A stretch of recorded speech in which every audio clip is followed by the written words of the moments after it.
ದೇವರ ಮಹಿಮೆ, ಗಣಪತಿ ಬೆಂಬಲದ ಸಂಕೇತ್. ನಮಸ್ಕಾರ. ನಿಮ್ಮ ಅಗರಬತ್ತಿ ಹೊತ್ತಿಸಿ ಭಕ್ತಿಯಿಂದ ಹೇಳುವ ಐ ಶ್ರೀ ಗಣೇಶಾಯ ದಿವ್ಯ ನಮಃ ಡೊಂಕುತ್ತಿದ್ದೀರಾ? ಬನ್ನಿ, ಇಂದಿನ ವಿಡಿಯೋದಲ್ಲಿ ನಾವು ನಮ್ಮ ದೇವಾಲಯಗಳಲ್ಲಿನ ಓಡಲು ತುಂಬುವ ಗಣಪತಿಯ ಮಹಾಪ್ರಭಾವದ ಬಗ್ಗೆ ಹಂಚುತ್ತೇವೆ. ಗಜಮುಖನ ಸ್ಫುರಣ ಯಾವಾಗಲೂ ನಮ್ಮ ಮನಸ್ಸಿಗೆ ಶಾಂತಿಯನ್ನು ತರುತ್ತದೆ. ಬುದ್ಧಿವಂತಿಕೆಯ ಸಂಕೇತವಾದ ಗಣೇಶನು ಪ್ರತಿಯೊಬ್ಬರಿಗೆ ಜ್ಞಾನ, ಅಭಿವೃದ್ಧಿ ಮತ್ತು ನಮ್ರತೆಯನ್ನು ತೋರಿಸುತ್ತಾರೆ. ನಮಗೆ ಬೇಕಾದದ್ದಕ್ಕೆ ದಾರಿ ತೆರೆಯಲು ಗಣಪತಿಯನ್ನು ನಮಸ್ಕರಿಸುವುದು ನಮ್ಮ ಸಂಪ್ರದಾಯ.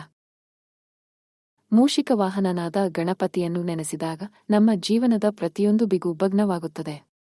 ಸಂಕಷ್ಟಗಳನ್ನು ಗೆಲ್ಲಲು, ಯಶಸ್ವಿಯಾಗಿ ಮುಂದುವರಿಯಲು ಗಣೇಶನನ್ನು ನೇಸ ಮಾಡುವುದು ನಮ್ಮ ಜೀವನ ರೂಪಾಂತರಕ್ಕೆ ಅನಿವಾರ್ಯ.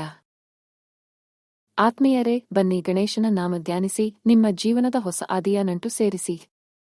ಗಣಪತಿಯಂತ ದೇವರು ನಮ್ಮಲ್ಲಿದ್ದಾರೆ, ಭಯವಿಲ್ಲದೆ ಮುಂದೆ ಸಾಗೋಣ. ಈ ವಿಡಿಯೋ ನೋಡಿ, ಇತರರೊಡನೆ ಹಂಚಿಕೊಳ್ಳಿ ಮತ್ತು ನಿಮ್ಮ ಅಭಿಮಾನ ಮತ್ತೆ ಮುಂದಿನ ಲೋಕದರ್ಶನೆಗೆ ಒಂದೇ ಮೆಟ್ಟಿಲಾಗಿಸೋಣ.